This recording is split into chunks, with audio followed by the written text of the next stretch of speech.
श्री शिवाय नमस्तुभ्यम। हर हर महादेव। महाराष्ट्र के धुले जिले के शिरपुर में गुरुजी पंडित प्रदीप मिश्रा जी के द्वारा हाटकेश्वर शिव महापुराण कथा शुरू हो गई है और ये 7 दिवसीय शिव महापुराण कथा है जो कि 1 दिसंबर से 7 दिसंबर तक आस्था चैनल यूट्यूब के माध्यम से दोपहर में 1 बजे से 4 बजे तक देखी जा सकती है। आज 3 दिसंबर हाटकेश्वर शिव महापुराण कथा में गुरुजी ने कुल 13 उपाय पत्र उपयोगी जानकारियां दी हैं।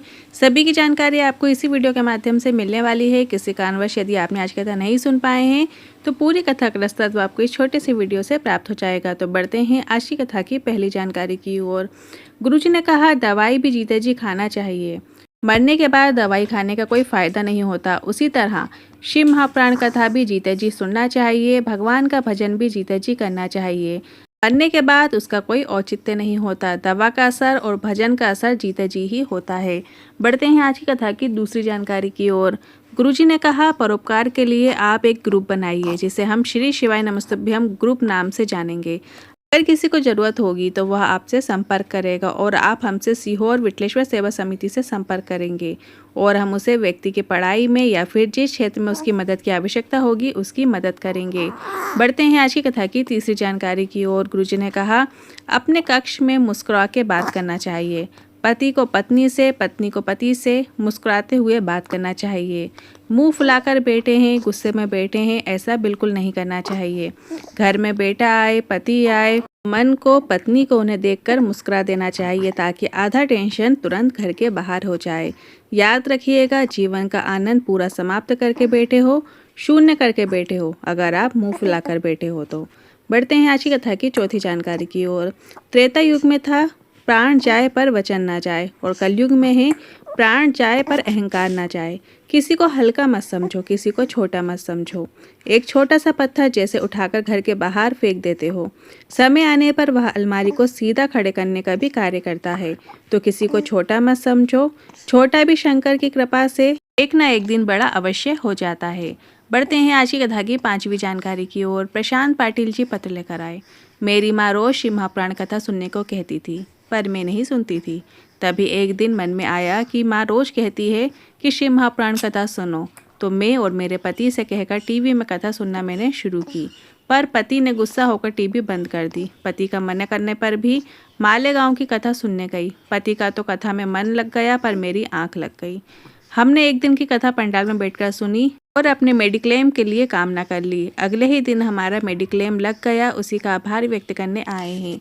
बढ़ते हैं आज की कथा की छठवीं जानकारी की ओर। मानवी जी पत्र लेकर आई। मेरी छोटी बेटी काव्या की आयु 5 वर्ष है। वो ना बोल पाती थी ना चल पाती थी, बिस्तर पर पड़ी रहती थी। हमने बहुत इलाज कराया पर कोई लाभ नहीं हुआ। डॉक्टर ने कहा ये बच्ची ना तो बोल पाएगी और ना ही चल पाएगी। इसकी बेंगलुरु में जांच हुई और पता चला इसे डाउन सिंड्रोम की बीमारी है, जिसके कारण यह ऐसी ही रहने वाली है। किसी ने कहा कि सीहोर वाले महाराज की कथा सुनना शुरू करो। रुद्राक्ष महोत्सव में जाकर रुद्राक्ष लेकर आए। कंकर शंकर का पूजन करके आई। रुद्राक्ष का जल शिवलिंग पर चढ़ाकर बेटी को उसका आचमन कराना मैंने प्रारंभ किया और आपकी कथा पंडाल में बैठकर सुनी और बेटी को भी वहाँ पंडाल में जमीन में सुला देती। और आज मेरी बेटी बोलने लगी है, चलने लगी है और स्कूल भी जाने लगी है। उसी का आभार व्यक्त करने आए हैं। बढ़ते हैं आज की कथा की 7वीं जानकारी की ओर। गुरुजी ने कहा, हमसे किसी ने पूछा क्या प्रेम अंधा होता है? तो हमने कहा हाँ, प्रेम अंधा होता है, क्योंकि जब एक माँ के गर्भ में बच्चा आता है तो माँ उसे देखे बिना ही अटूट प्रेम करती है। जब बच्चा गर्भ से बाहर आता है, वो बीमार भी रहता है या फिर किसी समस्या से घिरा हुआ क्यों ना हो, उसकी माँ उसे वैसा ही प्यार करती है जैसा सभी बच्चों को करती है। बढ़ते हैं आज की कथा की 8वीं जानकारी की ओर। गुरुजी की ये शिव महापुराण कथा के बाद अगली शिव महापुराण कथा 9 दिसंबर, 10 दिसंबर, 11 दिसंबर 3 दिवसीय शिव महापुराण कथा त्रिवेणी शिव महापुराण कथा दुबई में रहेगी और ये कथा 11 बजे से चलेगी सुबह। भारत में उसका प्रसारण दोपहर में 1 बजे से 4 बजे तक ही रहेगा। इसके बाद गुरुजी की जो अगली शिव महापुराण कथा है वो 15 दिसंबर से 21 दिसंबर तक अध्ययन पब्लिक स्कूल सेक्टर 4 से शताब्दी नगर पार्तापुर मेरठ में रहेगी। और इस शिव महापुराण कथा के बाद गुरुजी की जो अगली शिव महापुराण कथा है जो कि लखनऊ में रहेगी, उत्तर प्रदेश में रहेगी, वो है 24 दिसंबर से 30 दिसंबर तक लखनऊ में होगी। आज की कथा की 11वीं जानकारी की ओर। गुरुजी ने कहा, कभी कोई पूछे कि किसकी कथा चल रही है तो ये मत बोलना सीहोर वाले महाराज की कथा चल रही है। क्यों उसे बेवकूफ़ बना रहे हो? आपको तो यह कहना है कि मेरे पिता भोलेनाथ की शिव महापुराण कथा चल रही है, क्योंकि शंकर की शिव महापुराण कथा कोई मनुष्य नहीं कर सकता, ना ही वाच सकता है। उसे शंकर ही वाच सकते हैं और शंकर ही सुन रहे हैं और शंकर ही करा रहे हैं। बढ़ते हैं आज की कथा की 12वीं जानकारी की ओर। गुरुजी ने कहा, दो चीज़ें हैं, एक हैसियत और एक इंसानियत। हैसियत देखकर दुनिया के लोग तुम्हारे हो सकते हैं, पर इंसानियत देखकर देवादेव महादेव तुम्हारे हो जाते हैं। बढ़ते हैं आज की कथा की 13वीं जानकारी की ओर। ममता जी पत्र लेकर आईं। शादी के 22 साल निकल गए थे, संतान नहीं हुई। डॉक्टर को भी दिखाया पर कोई संतान का सुख नहीं हुआ। हमने सारे इलाज करा लिए, ऐसा कोई डॉक्टर, ऐसा कोई देवता नहीं था जिसके द्वार न गए हों। लॉकडाउन में पहली बार हमने आपकी कथा सुनना शुरू किया। सीहोर जाकर शंकर का पूजन करके रुद्राक्ष लेकर आ गए और रोज़ रुद्राक्ष का जल शंकर भगवान के शिवलिंग पर चढ़ाते और उस जल का हमने आचमन करना शुरू किया और बाबा की कृपा से 22 साल के बाद संतान की प्राप्ति हुई है। उसी का आभार व्यक्त करने कथा पंडाल में आए हैं। बढ़ते हैं आज की कथा की 14वीं जानकारी की ओर। गुरुजी ने एक बहुत बड़ी सूचना दी है। अब की बार रुद्राक्ष महोत्सव फरवरी 2025 में आएगा। आपको उस रुद्राक्ष महोत्सव में प्रयास करना है कि आप अपने आस पड़ोस के लोगों को भी वहां पर उस धरा में, कुबेश धाम की धरा में आकर लेकर आएं और कथा का आनंद ज़रूर प्राप्त करें। बढ़ते हैं आज की कथा की 15वीं जानकारी की ओर। प्रशांत जी पत्र लेकर आए। मैं 2 साल से MPSC की परीक्षा की तैयारी कर रहा था, पर रिजल्ट मेरे पक्ष में नहीं आ रहा था, तो बहुत निराश हो गए। तभी मेरी माँ ने आपकी शिव महापुराण कथा के बारे में बताया और रोज़ मंदिर जाने को कहा और शिवलिंग पर जल चढ़ाने को कहा और आपके बताए अनुसार 4 गुना अधिक मेहनत करते और सीहोर से कुबेश्वर धाम भी होकर आए। मैंने पशुपतिनाथ व्रत भी किया और बाबा की कृपा से मेरी सरकारी नौकरी लग गई है। उसी का आभार व्यक्त करने में आया हूँ।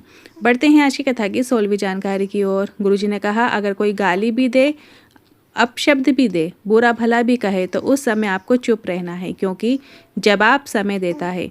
क्योंकि समय इतना बलवान होता है कि व्यक्ति कितना ही बड़ा अहंकारी क्यों ना हो, कितना ही बड़ा बलवान क्यों ना हो, कितना ही बड़ा धनवान क्यों ना हो, एक न एक दिन समय उसका पलटता ही है।